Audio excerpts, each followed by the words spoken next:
حضرت یعقوب علیہ السلام نے فرمایا، یوسف کی طرح بنیامین کے معاملے میں بھی تم لوگوں نے ہیلا بازی کی ہے۔ خیر، میں صبر کرتا ہوں اور صبر بہت اچھی چیز ہے۔ پھر آپ نے منہ پھیر کر رونا شروع کر دیا اور کہا، ہائے افسوس میرا یوسف، اور یوسف علیہ السلام کو یاد کر کے اتنا روئے کہ شدت غم سے نڈھال ہو گئے اور روتے روتے آنکھیں سفید ہو گئیں۔ آپ کی زبان سے یوسف علیہ السلام کا نام سن کر حضرت یعقوب علیہ السلام سے ان کے بیٹوں پوتوں نے کہا، ابا جان، آپ ہمیشہ یوسف علیہ السلام کو ہی یاد کرتے رہیں گے یہاں تک کہ لبگور ہو جائیں یا جان سے گزر جائیں۔ اپنے بیٹوں پوتوں کی بات سن کر آپ نے فرمایا، میں اپنے غم اور پریشانی کی فریاد اللہ ہی سے کرتا ہوں، اور میں جو کچھ جانتا ہوں وہ تم لوگوں کو معلوم نہیں۔ پھر فرمایا، میرے بیٹوں تم لوگ جاؤ، یوسف اور اس کے بھائی بنیامین کو تلاش کرو، اللہ کی رحمت سے مایوس مت ہونا، اللہ کی رحمت سے مایوس ہو جانا کافروں کا کام ہے۔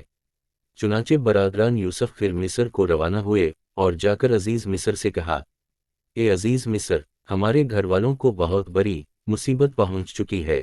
اپنے بھائیوں کی زبان سے گھر کی داستان سن کر حضرت یوسف علیہ السلام پر رقت طاری ہو گیا، اور آپ نے بھائیوں سے پوچھا، تم لوگوں کو یاد ہے تم لوگوں نے یوسف اور اس کے بھائی بنیامین کے ساتھ کیا سلوک کیا؟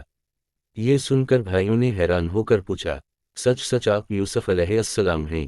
آپ نے فرمایا، ہاں، میں ہی یوسف ہوں، اور بنیامین میرا بھائی ہے۔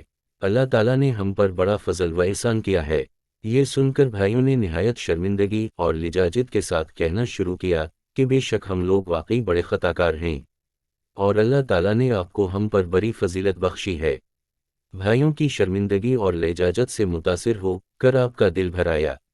آپ نے فرمایا، آج میں تم لوگوں کو ملامت نہیں کروں گا، جاؤ میں نے سب کچھ معاف کر دیا، اللہ تعالیٰ تم کو معاف فرمائے۔ اب تم لوگ یہ میرا قمیض لے جاؤ اور ابا جان کے چہرے پر ڈال دو تو ان کی آنکھوں میں روشنی آ جائے گی، پھر تم سب گھر والوں کو ساتھ لے کر مصر چلے آؤ۔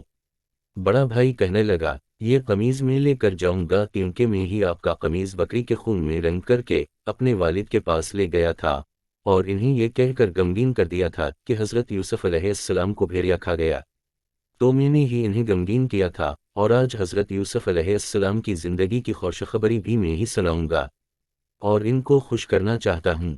یہودا اس قمیض لے کر اسی کوس تک ننگے سر دوڑتا ہوا چلا گیا۔